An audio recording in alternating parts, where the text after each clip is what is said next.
And welcome inside episode 39 of Breaking Bats, presented by Not For Long Media. My name is Justin Ayers, and this week and every Friday during the postseason, we are joined once again by Ryan Ripken. He's here to break everything down that's going on in the MLB playoffs. Lots of fun stuff to talk about. But before we get to that, this episode is brought to you by our friends at Som Sleep. Are you having trouble getting enough sleep at night? Because Som Sleep has you covered. The scientifically advanced Som snack includes ingredients that are naturally found in your body like GABA, magnesium, and melatonin. Sleep is the best form of recovery, and it has helped people everywhere take their game to the next level. It's simple. All you have to do is drink one serving just 30 minutes before you go to bed, and your body will naturally calm itself down. Other sleep supplements leave you feeling groggy in the morning, but not Som Sleep. Wake up feeling refreshed and ready to conquer the day. Go to getsom.com, click shop, and enter the code BATS, B-A-T-S, at checkout for 10% off of your entire order of Som Sleep. Now here's Ryan Ripken. So we are joined once again talking a little MLB playoffs with our guy Ryan Ripken, as he does every Friday throughout the course of October and MLB playoffs. A lot to talk about, Ryan. A lot of fun divisional round matchups finally wrapping up here. We're deep into the AL and NLCS here now. So thank you so much for coming back on. Of course, I'm glad to be back, and I hope for everyone that everyone enjoyed a great week of baseball. It was full of action and probably didn't go the way that anyone thought it would. At least on my end, I think a lot of my picks were. It felt like I think I got half of them wrong, and who would have thought that the best teams in baseball, there would only be one true best team left after the divisional round. It's crazy. It's a lot of upsets. Brian and I's brackets it's a lot of red X's, not a lot of check marks. People were giving Brian a lot of grief because he didn't have the Padres getting out of the wild card round, which I still think is hilarious.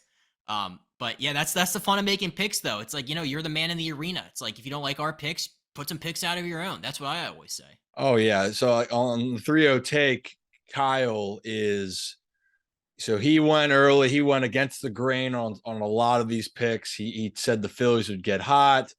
He said the Mets would Met, and man, I think he's 7-1 in picks. And I'm just like, I don't know how you did it. I don't know what sorcery you did Dang. to predict this, but I will say, like we're saying, I don't really care if I'm right or wrong. I just wanted to see good baseball, and man, did we get to see some really good games this past week.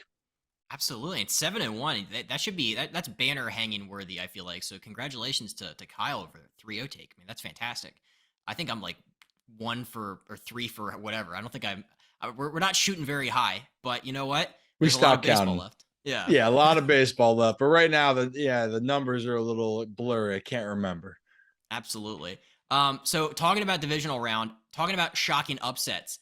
What was the more shocking upset in your opinion between the Phillies over the Braves or the Padres over the Dodgers? I think it's got to be the Padres over the Dodgers solely because of how massive of an advantage the Dodgers had all year. And then to let game 2 kind of get away from you, where again the Padres went and won that game, but you lose that game. So game 4, I think that was the really big shocker, was that the Dodgers came out and really came to play to force that game 5 in LA. And it felt like it was going that way. They're up 3-0. And then the 7th inning rolls on, and it just kind of felt like this implosion. And not to say again that the Padres didn't earn the series, because they absolutely did. But from what the Dodgers accomplished to then having a chance to send it back to LA, I just felt like that was the bigger disappointment. And let's just face it, the LA Dodgers, it's not a successful season if you're not going to the World Series. At least for the Braves case, they did just win last year. We have not seen a team repeat, even though I was thinking the Braves very well could have done it, but the Phillies just were the better team in that series from the start. And that was just kind of it. So Dodgers to me, definitely the one that I thought let a good opportunity slip away. But also for the Padres, it's the reason why you made all these moves, and a lot of your big stars came out to play in the biggest series of the season.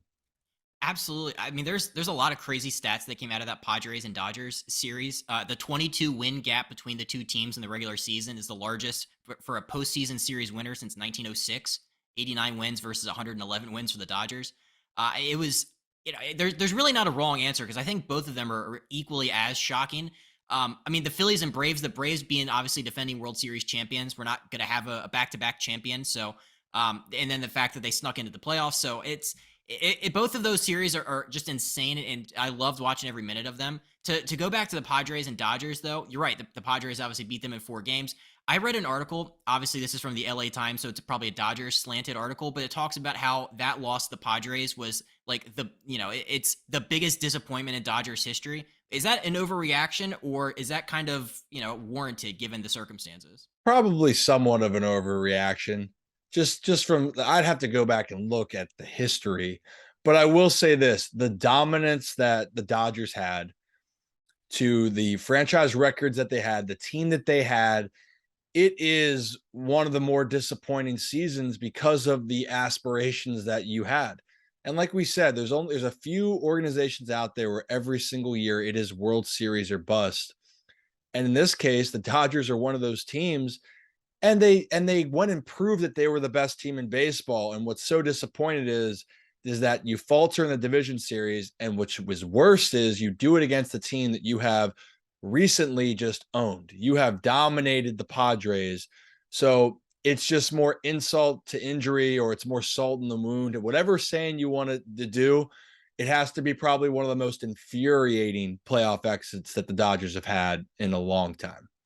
The other thing that I saw coming out of Dodgers camp and Dodgers fans was a lot of people were crying out that they should probably change the playoff format from 5 games, maybe expand it to 7. What would you think about a 7-game NLDS and ALDS?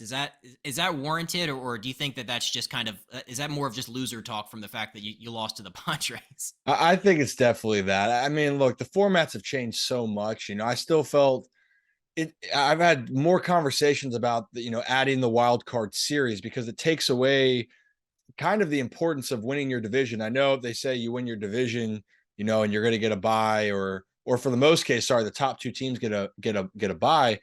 But the 1-game wild card, it was a luxury to win your division because then it was win or go home. You had to throw whoever you wanted out there. So we already changed that format. Our MLB's already changed that format. I always like the best of 5 because it still put pressure. You still have to earn the right to get to 7 games in the pennant and the league championship series and the World Series. So I wouldn't change anything with that. Quite frankly, it's still the teams. If you're the higher seed, you're going to have home field advantage. And the reality is you have to take care of home field. And in this case, the Dodgers and the Braves were 2 teams that did not take care of home field. They couldn't.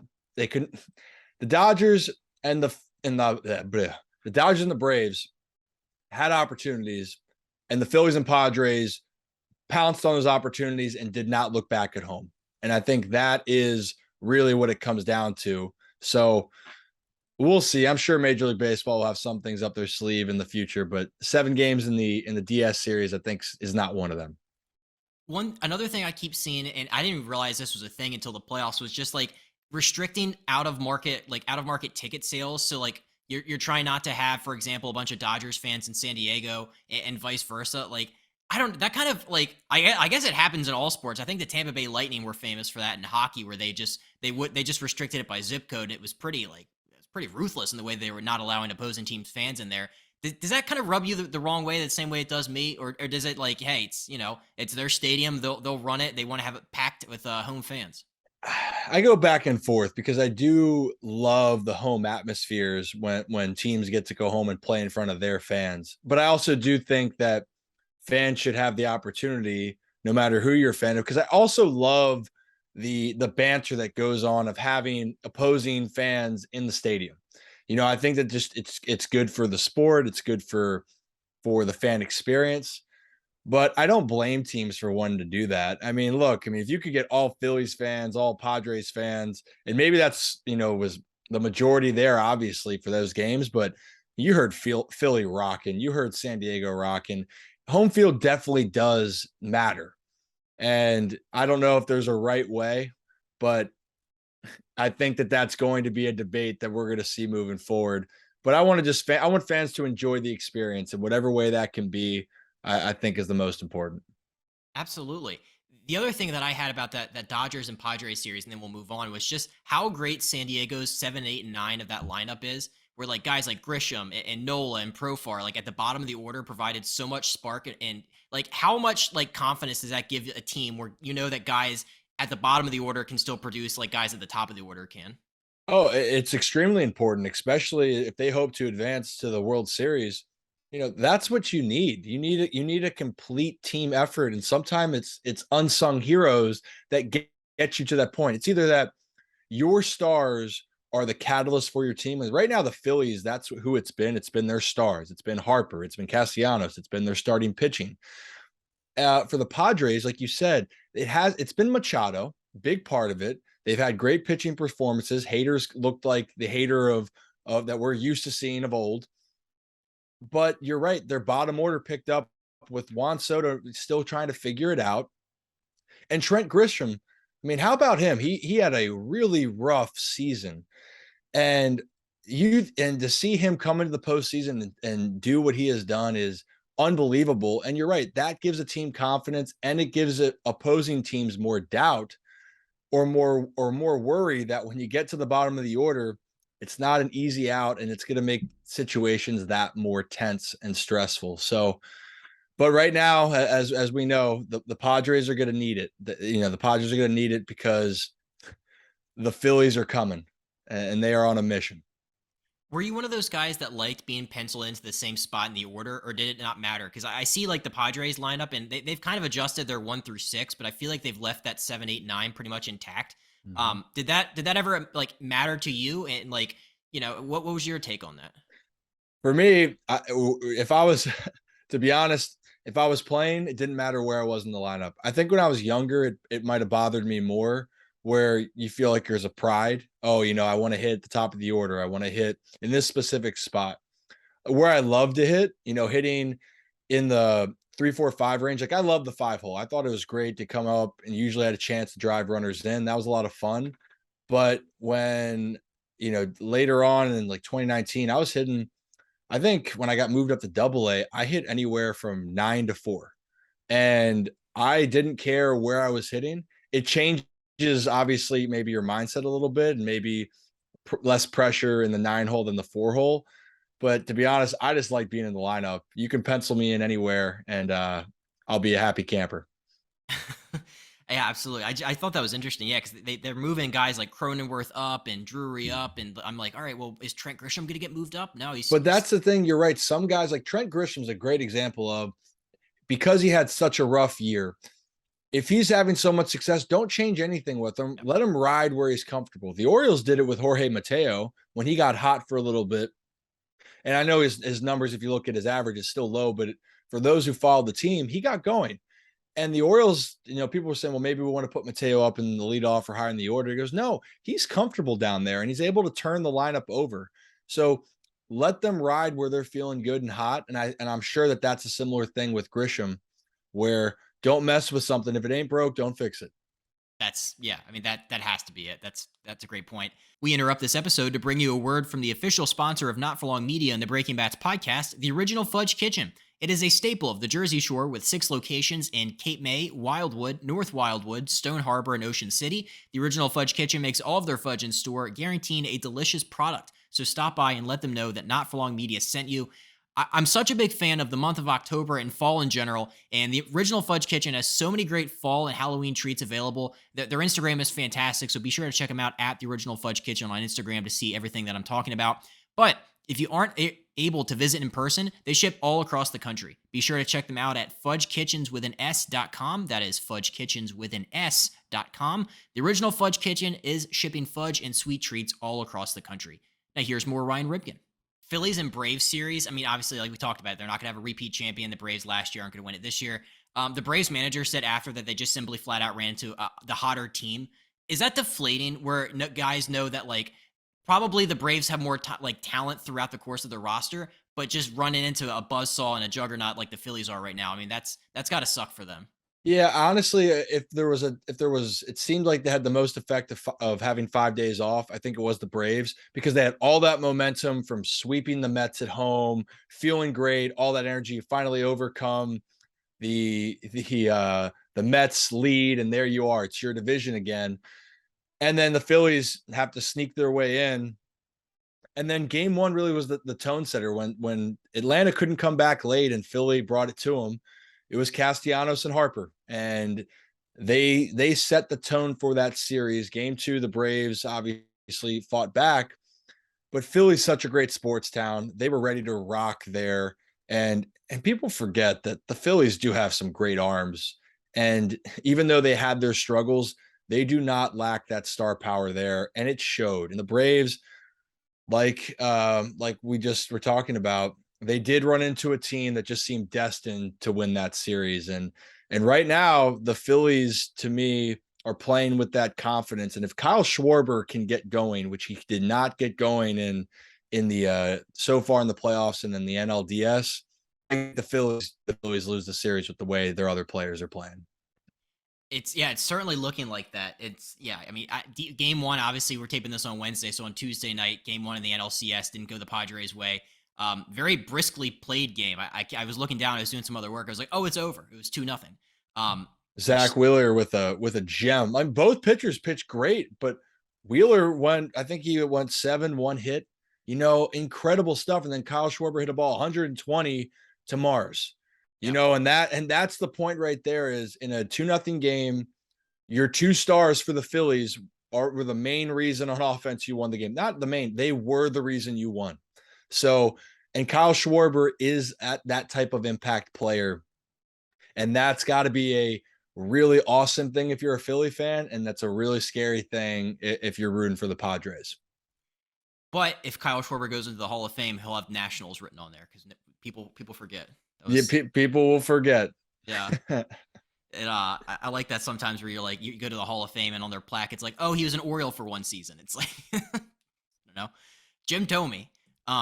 Jim Thome, exactly. Yes, my favorite example of, hey, Oriole for life, Jim Thome. Yeah, Hall of Fame, Baltimore Oriole, Jim Thome. Yes, exactly.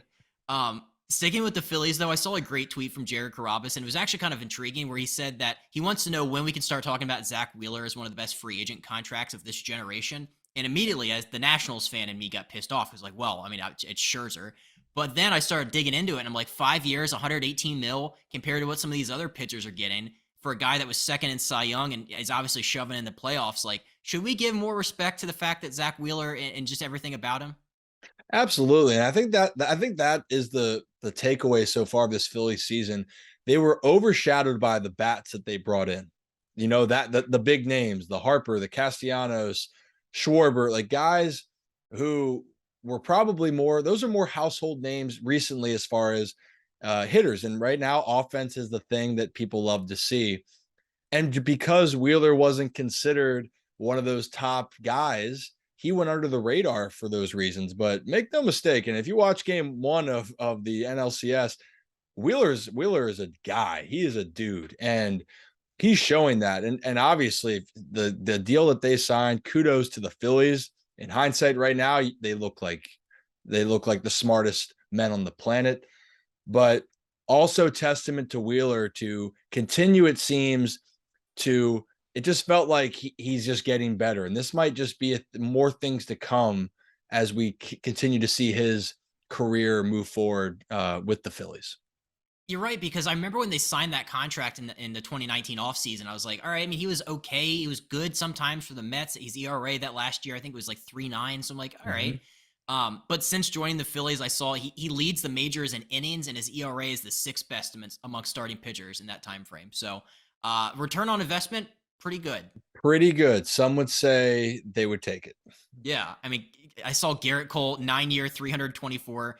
And then unfortunately, Steven Strasburg, 7 years, 245. So, Oof. Yeah. Hey, you know what, though? They earned it. And for Strasburg, even though people can talk about money later, he's a big reason why the Nats got a chance to win that World Series that year. So if you're a fan, and I hear it all the time, would you, even though it might not work out later, would you trade a World Series ring? Probably not. No, and I mean that 2019. He was lights out. Not only in the postseason, but so yeah, he earned every penny of that. It's just unfortunate he pitched like 5 games after that in 3. Yeah. But anyway, that was depressing for a minute. But to move back to the divisional series matchups, that we have to talk about the Astros and Mariners game. That 18 inning. How much of that 18 inning game did you catch? I think I watched 2/3 of it, and that was too much. So I actually missed all of the games that day. So I was I was out to dinner with my girlfriend, and then we went to just having a drink at the next place. But there's college football on everywhere, so there's only two TVs in both college football, and my phone is getting blown up because they're like, oh, if you turn on, you're watching the Astros game, you're watching the Mariners, it's crazy. And I'm thinking, man, it must be fireworks because that's what the first two games were. And then I look and there's a bunch of zeros, and I never thought that we were going to see another 15 plus inning game like Cleveland and Tampa be a 0-0 game. And there it was, I'll tell you what, that even though offensively it was not very the definition of what good offense looks like. What an entertaining game. And the Ams fought so hard that series. I feel bad that they get swept in that series, but honestly, they were in every single game. And if one play here or there bounced their way, it could have been a 3-0 sweep for the Mariners instead of for the Astros moving to the ALCS. That's what bothers me about it too, is because you're right. They were winning a lot of these games. They were winning late in a lot of these games. And then in that game 3, where you played basically 2 games worth of innings and you still can't scratch across a run. And meanwhile, your pitching is just pitching lights out. That's like, first of all, what's the longest game you've ever been a part of? Have you come close to 18? So I got no, absolutely not. But so I was looking back, and it obviously wasn't too memorable, and in the minors, at least, they changed the rules where they had the runner on second base. But I think I hadn't gone more than 13 innings, to be honest. And again, nothing crazy enough. I've been a part of a lot of collapses in the ninth where we were up big and then the ninth inning just kept going.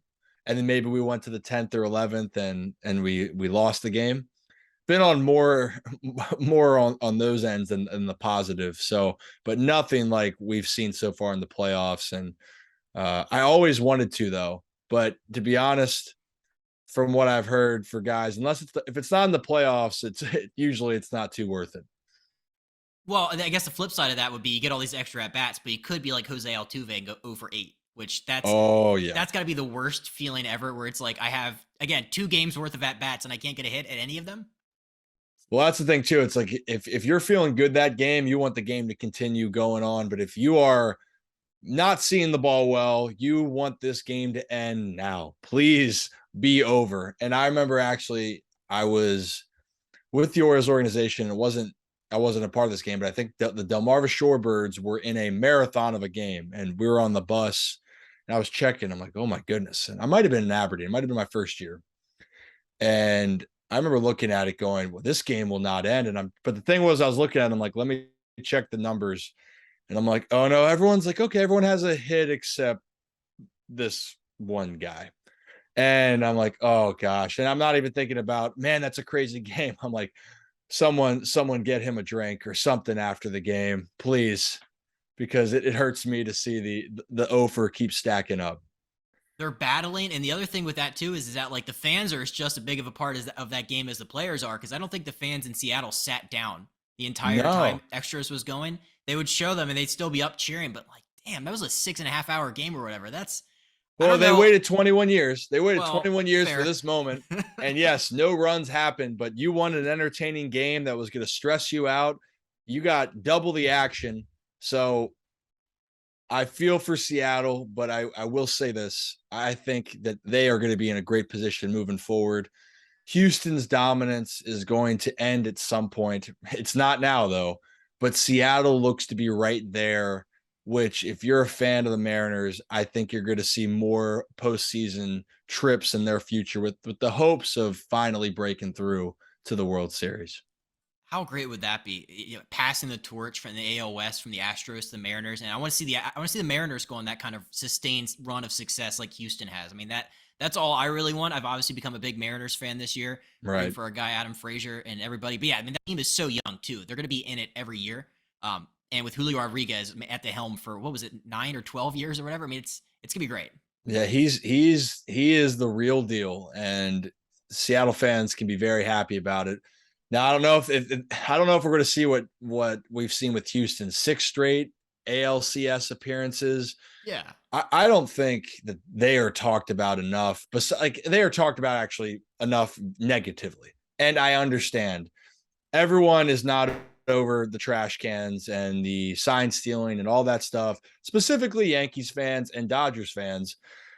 But if you love them or hate them, the reality is they've been the sixth straight. And with all these things, of all the adversity, of all the criticism, guess who keeps showing up and keeps finding their way right on the doorstep of a World Series for the last 6 years? It is the Astros. And honestly, when we look back at this, what they've done will be in infamy with what happened with the scandal, but it also will be extremely historic because winning, and I hope that people can at least respect the fact that Houston is finding a way to go out there and to continue to be a dominant team year in and year out.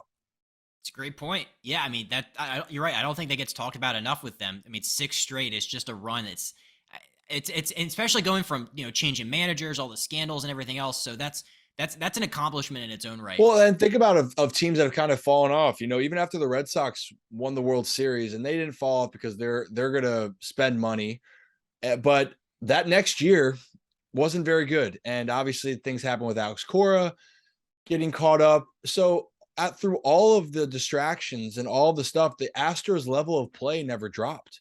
And to me, that is so impressive because as we know in life, of no matter what you do, if you have something that goes wrong or there's multiple stresses or there's changes in your life, it is very challenging to continue to go at the same pace you're going at.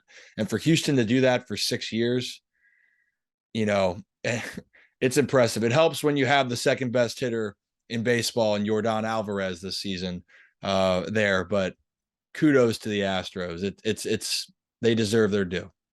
I'm wondering how cyclical that is in terms of them being that good, because that division there hasn't been a lot of teams that have put up a fight in the course of that 6 years. I'm wondering if that's going to kind of level out here. If I don't think we're going to see a lot of 6-time ALCS appearances from teams like that, coming in the future. I just can't see that happening again. No, I don't think so. That's what I'm saying. It is special. And whether you like it or not, and again, people are going to talk about the bad with Houston, but then you have to recognize the good. And Houston is doing something that we are not going to be seeing on a yearly basis with what they're doing. So it'll be interesting. And Houston's going to have that. Who can't wait for that revenge series with the Yanks and Astros? That should be a lot of fun. That was actually the next thing I wanted to talk about was the Yankees series that just wrapped up. So obviously the rain out on Monday, they took the ALDS in 5 games from the Guardians, but the Josh Naylor, Garrett Cole drama to me is just fascinating. Boy. The rocking the baby. Were you as appalled as some people were? I saw Ben Verlander took it very, very personally that I think he just was disgusted at what Josh Naylor was doing. Did you take it as personally as Ben Verlander? I didn't take it as personally, but this is the thing with everything you do, that if you're going to draw that type of attention and the emotions, you better be ready to handle it and you better back it up. And the reality was that just added more fuel to the fire for the Yankees. And as soon as that game lost, there was no doubt that the Yankees were going to win Game 5 at home.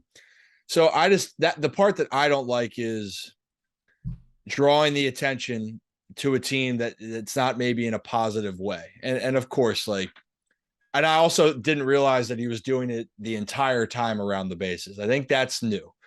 But people can celebrate. You're allowed to do whatever you want to do. That's the cool thing. But ramifications, whether next year, I'm curious if this isn't the last altercation we see between Cole and Naylor. And also, you create a bullseye, and you did not need to wake up the New York Yankees any more than they did. And you could sense that when the final out, I think Gleyber Torres was rocking the baby too. Everyone was aware of it. And that's what I got on it. What did you think? Were you disrespected? No, I thought it was funny. I thought, because I've seen Josh Naylor do this stuff the entire year. I mean, he headbutted Terry Francona. He's just that's his personality. He's a passionate player. Yeah. He's just very expressionistic, is probably how some people describe Josh Naylor. But I didn't have a problem with it until I realized you're right. There is that kind of the Bill Belichick, don't give him bulletin board material thing where I'm they didn't really score any runs after that.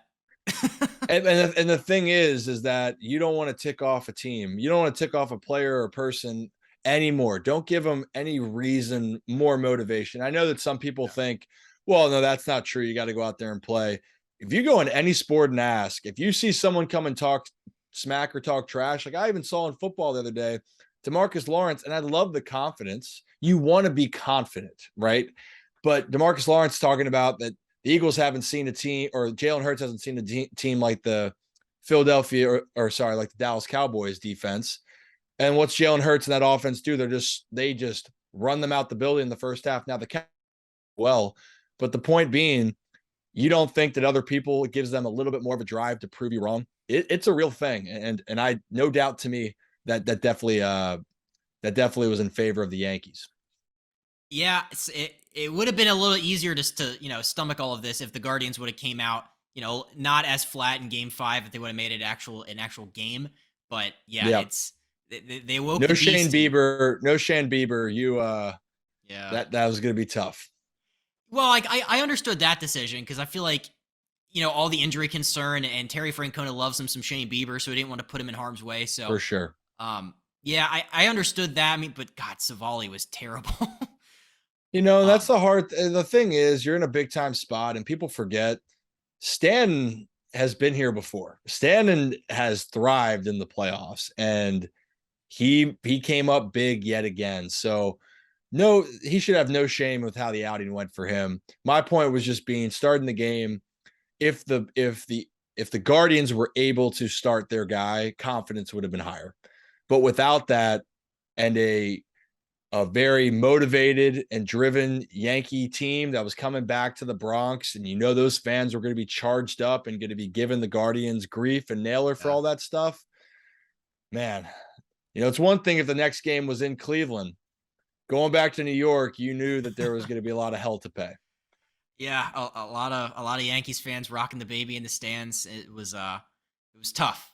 So, but hey, Guardians are young, the youngest team in baseball. They're going to be back. They'll be back. So this is not going to be the last time we see potentially these two teams even squaring off in the playoffs. To kind of wrap up here, just to talk about predictions for the ALCS, which is starting tonight when we're taping this. The Yankees are obviously 2-5 in the regular season against Houston. Do you see that trend kind of continuing in the playoffs? Do you have Houston advancing from the AL? I still think Houston does advance. I think this is the moment for the Yankees. If you are a Yankees fan, it has to be now, because it felt like this would be the perfect storm. So I wouldn't be surprised if the Yankees go out there and find a way. But I think the Astros are just too consistent, and that's something the Yankees have not been. The Yankees have talent. They have what it takes to make it to the World Series, but can you be consistent enough in the moments? And the All-Stars for the Astros have been more consistent. Verlander had a rough outing in Game 1. I really doubt he is going to come out flat again this time around. And Houston's going to be rocking, and they have a belief that they can go and win every series. Why? Because they can. So it will be fun, though. A lot of great storylines. X factor, I feel like in every series, though, for me, is going to be Stanton. Bader actually stepped up. That was awesome to see. But Stanton has that element that can really transform that Yankees lineup. So if Stanton can get going, and so can Judge, watch out. This could be a tight one between Houston and New York.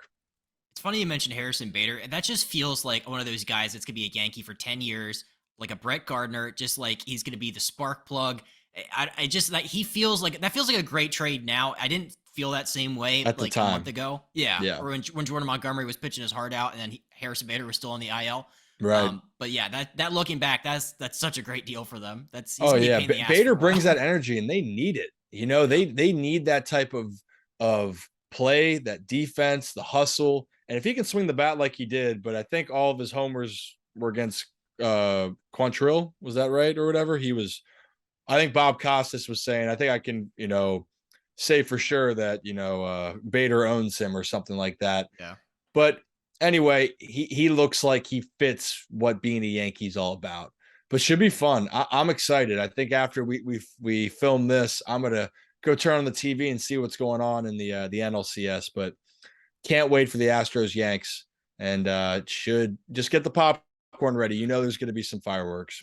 Oh, it's gonna be a great week, a great weekend of baseball. Always appreciate you coming on every week and talking playoffs with us, Ryan. I mean, it's always so much fun. We'll have to get Brian involved at some point in one of these. So, Yeah, yeah, just get, one day we'll get him back, I guess. yeah, exactly.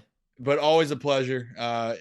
Thank you for having me, and enjoy the weekend, and we'll be back to talk about what we saw, Break it all down. and I bet we're going to see some great baseball.